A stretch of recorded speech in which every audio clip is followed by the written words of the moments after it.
Alright, my dear students, I'm going to talk about teacher role, and this is session 4 and part 4, and I like to talk about teacher's role.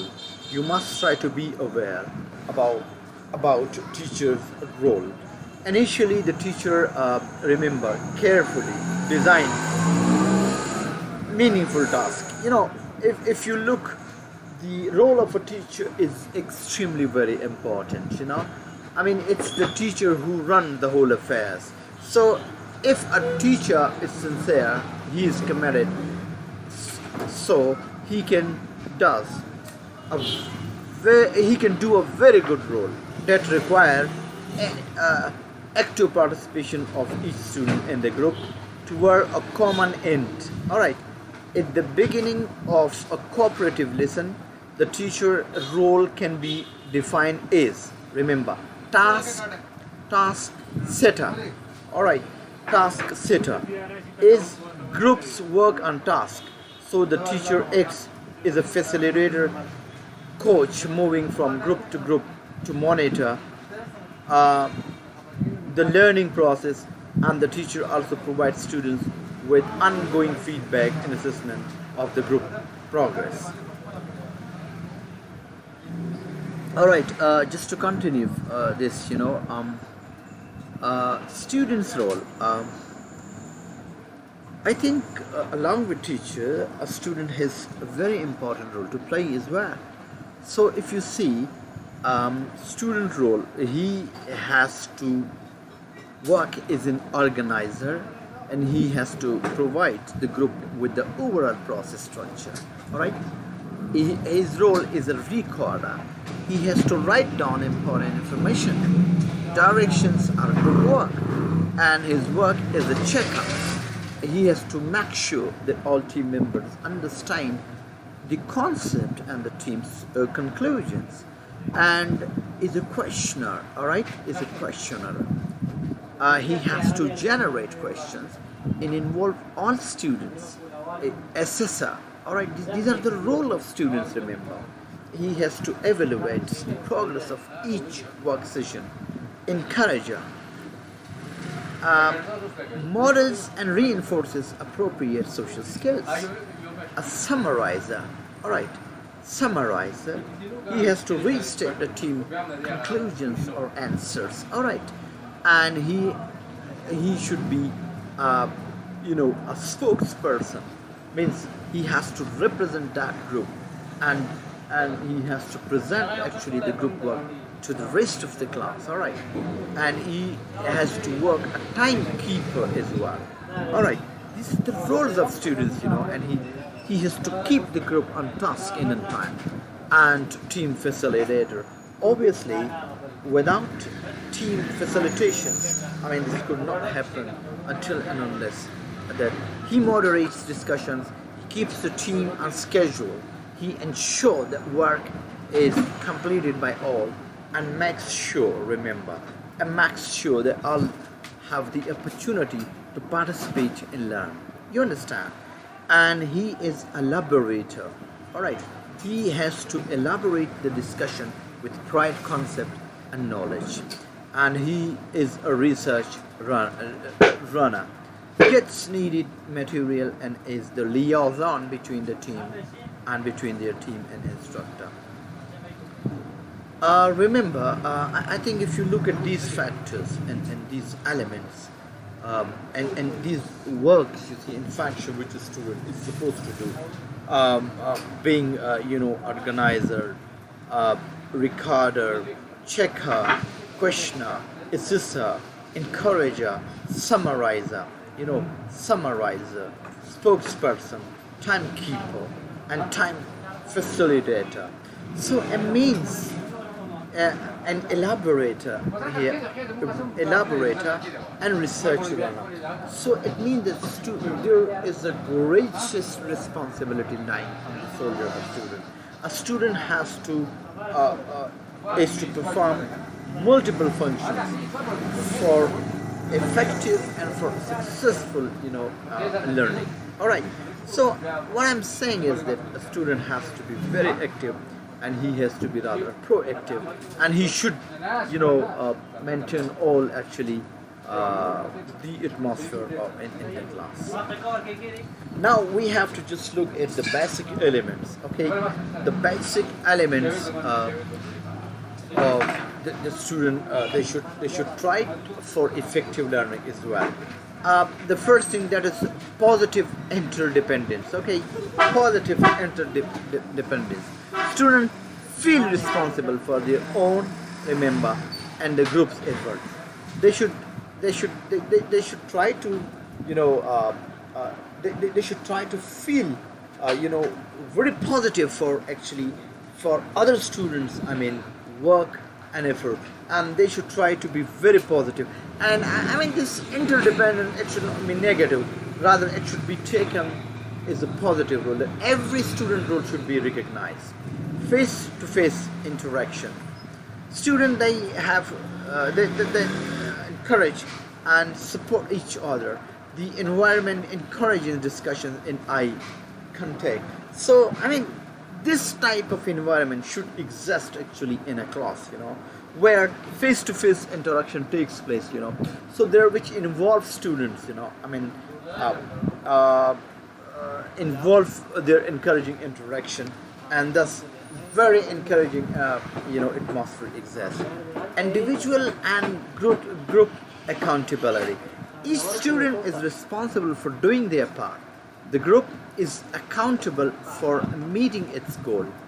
All right, it should not be like this. It should be like the small parts of a beats. Every individual has a greater an important role to play there, and thus, if each member of a group becomes responsible, so this actually makes the whole group accountable. All right. Social skill. Social skill must be taught for successful and cooperative learning to occur. They are very, very important, because you are going to make the students, because as I said, that holistic development takes place, and therefore the social skills you see of the student, they need to be developed. All right. And then we say group processing. Okay, group processing. Group member analyze their own and the group success, effectiveness, and decide how it can be improved. All right. So you have to you have to look at these things, that how we can create such atmosphere, you see, and what is the role of a student in successful learning, and what is the role actually of a teacher there. Now we move on to techniques. They're very, very important.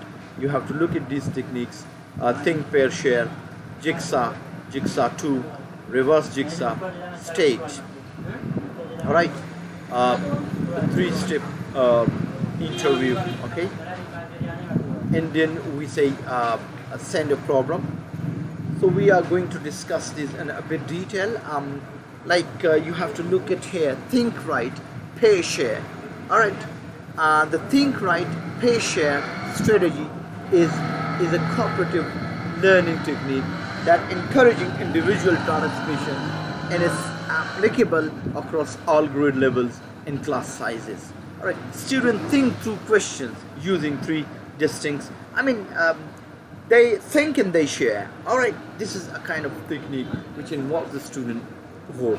It is further got 3 steps. Think right means students think independently about a question that has been posed. Okay, forming ideas of their own, and then write them down. All right, means they think a question which has been posed, and then actually they are forced to share. Okay, pair. Students are grouped in pairs to discuss their thoughts, and this allows students to articulate their ideas and consider those of others. Okay, and then share. Student pairs share their ideas with a larger group, such as the whole class. Remember, the whole class means they also discuss the ideas individually, in a limited number, and then the same ideas, the same pair, they discuss actually the idea with a larger group, and Often students are more comfortable presenting idea to a group with the support of a partner. I mean, if you suppose and you think you have a support of a partner, then you become more confident in expressing and delivering your thoughts. Okay.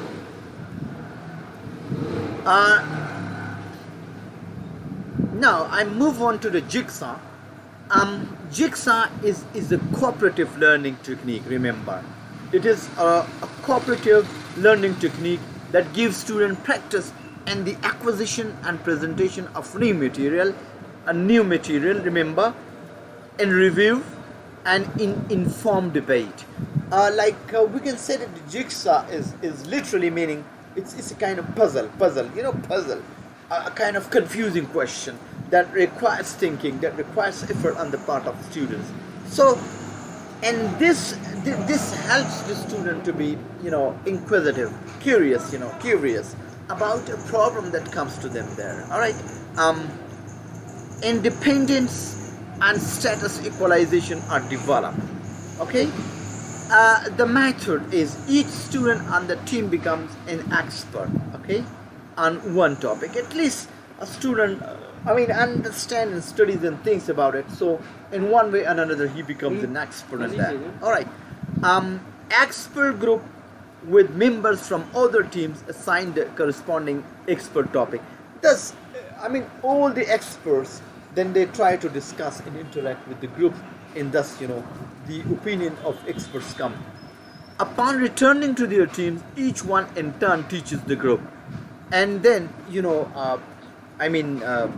return when they actually go to their groups, or to the other groups, so it becomes more understandable and more interactive.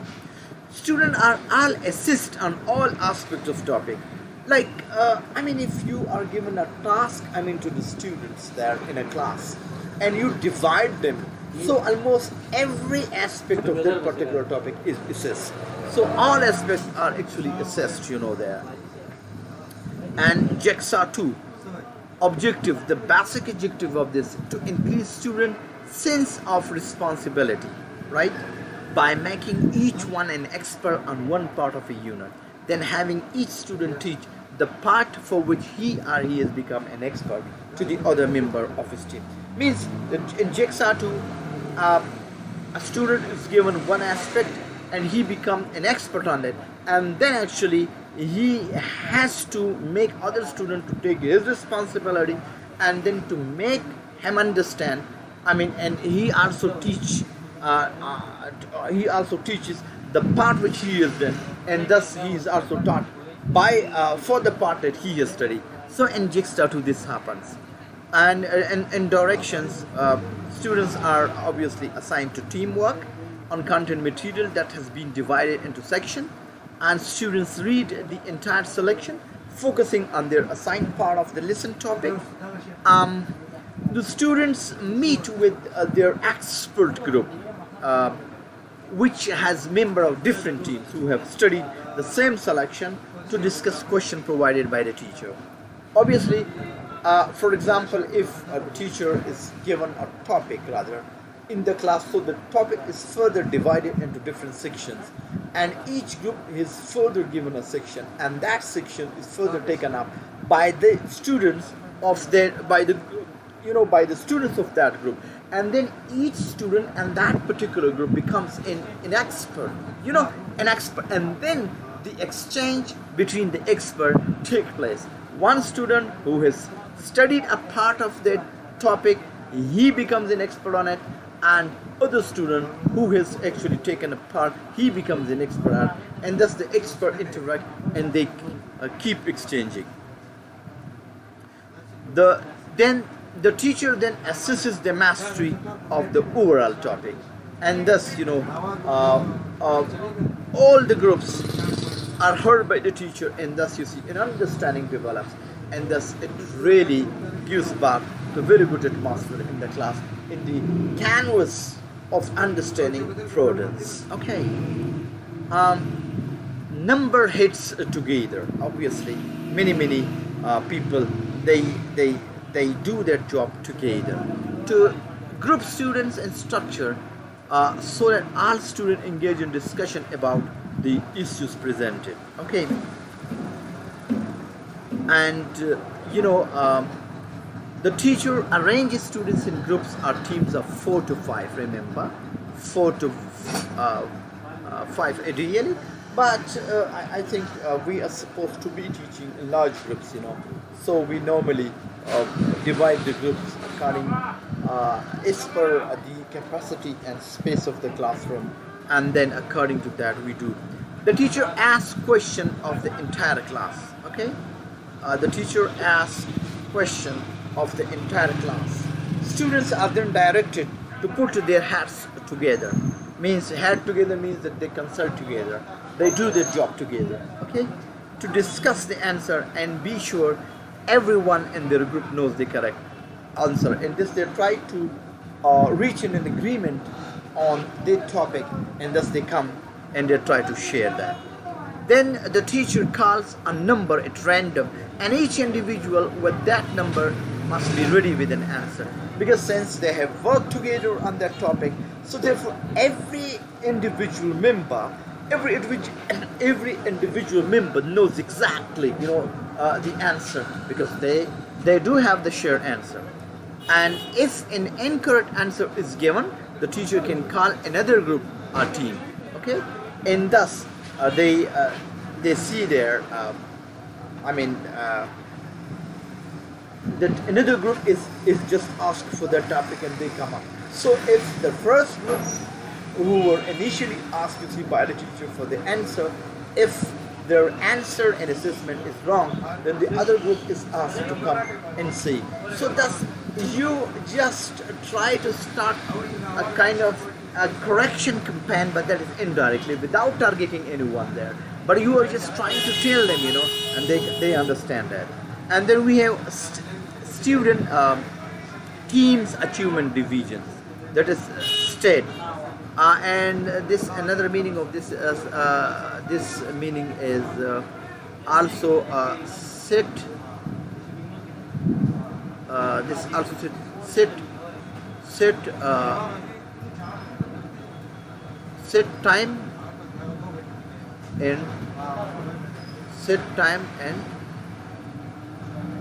date. Okay, this also stands for that. So, a cooperative learning strategy where students work together to learn and they together. Remember, in a cooperative, what exactly there that students that become one. They become one group. They together learn and are responsible for their teammates as well. For example, if in the meanwhile discussions on any topic, right? If a teammate or a member, if he fails to understand, then this is the responsibility of other team members to make him understand what he says or understand wrong. So they correct him there, and thus intake the individual quizzes to test for learning. Okay, so what would be its procedure? Is you see that you can see that what does this term acronym STAD means? The student teams achievement division. That everybody achievement becomes apparent and clear. Okay. Procedure. Teacher presents the material.